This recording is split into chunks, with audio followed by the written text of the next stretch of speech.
Welcome to this week's edition of the Dixie Sun News at Noon. I'm Monique Chavez. And I'm Kiara Parham. Thanks for tuning in. Utah ditched virtual COVID-19 checkpoints after just 3 days of using the alert system. The checkpoints were implemented in an attempt to track and trace infections that may arise. The alerts were being sent, but to the residents who were in their homes. And delayed texts were being sent to drivers who were no longer near the border. The alerts ran from Friday to Monday. The state has no plans to continue similar alert systems. DSUSA Executive Council has created a COVID-19 Emergency Financial Relief Fund for students. Students must meet the requirements listed on the application in order to qualify. Funds are available through May 1st and range from $50 to $300. With the reduction of population and crime on campus, the Dixie State Police Force has to adjust operations. Dixie Sun reporter Kiara Parham has more. Now that Dixie State University is on lockdown, concerns regarding crime levels on campus are beginning to rise. We met with Dixie State University's campus police to address the concerns about crime on campus at this time. Crime itself is really non-existent. To give you a sense of that, there's only been one criminal case reported in the last week involving some THC and a vape pen in housing, which is minor when it comes to what has happened with large parties and end of the year celebrations in years past. Right now we have about 230 students still living in student housing on campus property, and crime has essentially disappeared largely, with students, staff, faculty, and everybody returning to their home states and to self-isolate wherever they originally came from. From a job perspective, though, it has changed the way that we do things a lot. So traditionally, we were always kind of told to go meet with the person in person to handle whatever incident it was that we needed to handle.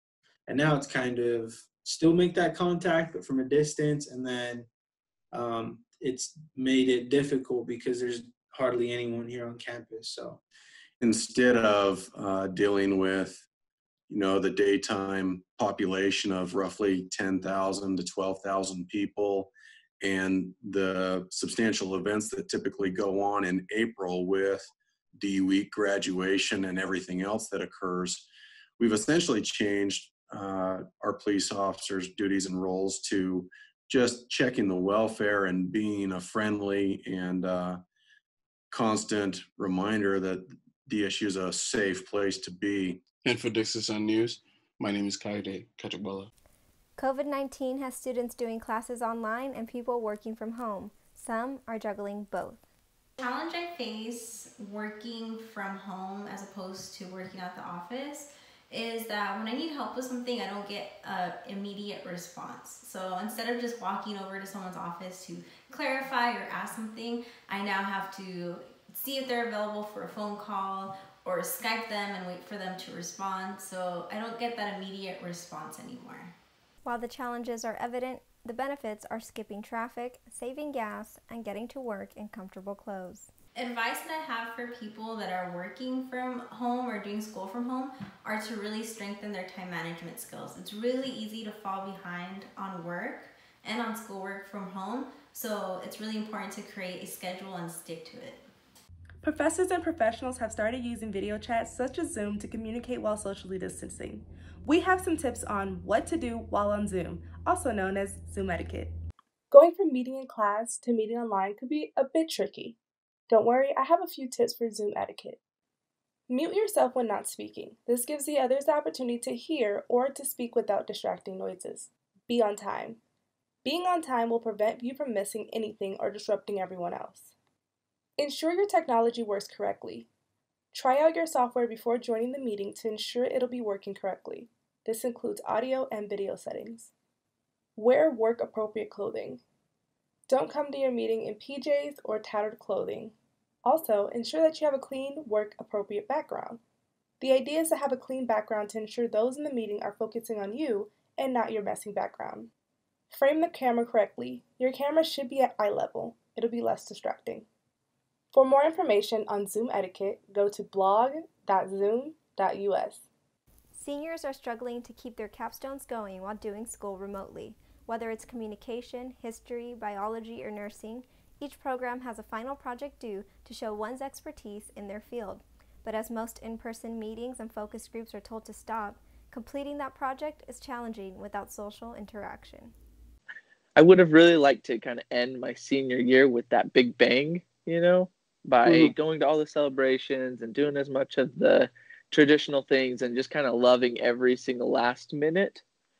Rather, the last minute was kind of forced on me, that I didn't even know it was the last minute, until it was gone. I was researching basically some communicative aspects that would make a patient feel more inclined to keep regular 6-month appointments with their dentist. I was wanting to do some personal interviews to just kind of get a little bit further in depth to some of the answers that I received on my survey. But that was kind of nixed after the whole pandemic and social distancing thing happened. Meal prepping can be hard if you don't know what to do and you don't know where to start. I have some tips on meal prepping while in quarantine. One of the main issues about eating at home is that we don't tend to have all the ingredients that we need at once. Well, some things that we can do is make a shopping list, start meal prepping, as well as using other meals to create a new meal. And I'm going to show you guys exactly what I mean by that. So the first thing that I do is I make sure that I have my meal ideas for each day of the week. So Monday and Tuesday, I might have barbecue chicken. Wednesday and Thursday, I'll have spaghetti. Friday, I'll have nacho night. Saturday, maybe takeout. To avoid having to go to the store multiple times, I go ahead and highlight what I don't have. One important thing about meal prepping is that you need to make sure you have containers. You can have all different size containers. I usually use one that is about this size. If I want to use little portions, I use this for a side, and I also use this for a side, or it can be used for fried rice. This is usually used for a salad that I can just put all of it in there, shake it up, put it in the refrigerator, and eat as I go. When buying meats and things that come in a larger size, such as rice, I usually buy the bigger packs because the bigger the pack is, the more times I can use it, and I can divvy it up between meals. So yesterday I had decided to use leftover squash. I had chicken and I also had rice for dinner. But today I decided to try something new. I made shrimp fried rice using the rice from the previous day, and I also meal prepped the rest of my leftovers for that, as well as meal prepped the shrimp fried rice. So I'm going to show you guys a quick mini tutorial on how I make shrimp fried rice out of leftover fried rice, shrimp from a bag, and onions that I've used for my previous meal, as well as some canned peas and some eggs. That's warming up. You're going to go ahead and add your day-old or 2-day-old rice. If you want to use fresh rice, you can. You want it to be sticky, so you know you're frying it correctly if it's sticky. So the thing that I like to buy is usually the shrimp in the bag. So I went ahead and added butter to that shrimp, and then I'm going to go ahead and add it to my rice. It's going to take a couple minutes. It's not going to take long. So you just want to continue to cook until you see your rice is kind of starting to look and smell like fried rice without the color. And you're gonna want to scramble these. So there's your egg. Okay, so you can add more seasoning depending on your flavor that you're trying to accomplish. That you want to add in is some soy sauce. And this soy sauce I actually got from the dollar store. And you just put your soy sauce all over your fried rice. I went ahead and added some peas to my fried rice just to give it a little bit of a more flavor. And this, guys, is the product. I really hope you guys enjoyed. Up next, we have Michael on sports. Back up the pass. He's going to score. 22-yard touchdown. Hey, what's going on, Trailblazers? Here's what you need to know for what's going on at Dixie State Athletics. I bring unfortunate news that DSU alum Elisa Van Campen passed away on April 13th due to a long battle with depression. Van Campen was on the women's basketball team for 3 years and graduated last year in 2019. Our condolences go out to the Van Campen family during these uncertain times. On a less somber note, let's take a moment to appreciate our spring sports seniors and give them the proper senior day they deserve. DC's baseball team had 13 seniors, softball had 5 seniors, women's tennis had senior Kiara Parham, and women's golf had senior Ashley Fernandez. We wanted to make sure our athletes get the recognition they deserve and wish them the best of luck to what comes next down their paths. Greater Zion Stadium is getting its scoreboard renovated, along with more renovations to come in the future. Here's more information on what's to come on the DSU Athletics renovation timeline. Renovations to Greater Zion Stadium will begin in the coming weeks. The first thing on the list is a brand new video board. The new video board will be 2 to 3 times bigger than the current scoreboard and will have all LED. Thanks to a gift from Mountain America Credit Union. So it'll really be a nice piece to the stadium renovations that we have done and will continue to do. So we're talking the latest and greatest, not only with size, but with the software package and technology that comes with it. So it's going to be a lot more immersive, interactive experience for students and fans. And I mean, it's a significant upgrade. It's a big, big deal. A big bonus for a more fun fan experience at Greater Zion Stadium. The new video board can help bring in recruits and be a huge marketing tool.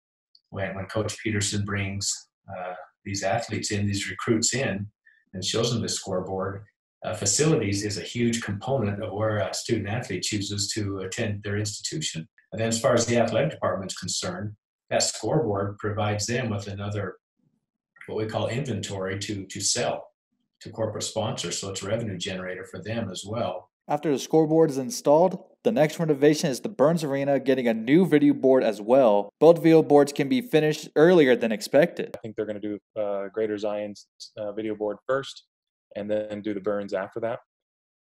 So that they'll basically be done roughly around the same time. After both installations of the video boards, the home side of the Greater Zion Stadium will begin construction during the fall. Then in the future, Bruce Hurst Field and Carl Brooks Field will follow suit with renovation. In regards to the concerns of the COVID-19 pandemic, construction plans are still in motion. We're continuing construction on campus right now for the Science Engineering Technology Building.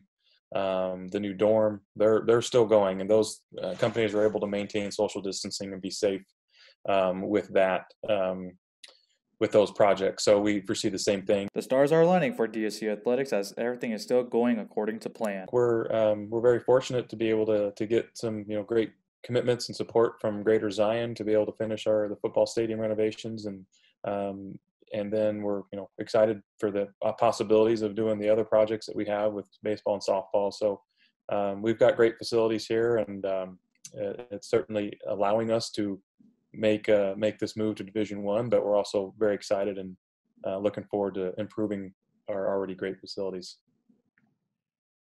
Get ready to jump around, Trailblazers, for the new renovations that are to come to make your fan experience more memorable. And that's it for this week's edition of the Dixie Sun News at Noon. We'll see you here next week, same time, same place. Have a great week, Trailblazers.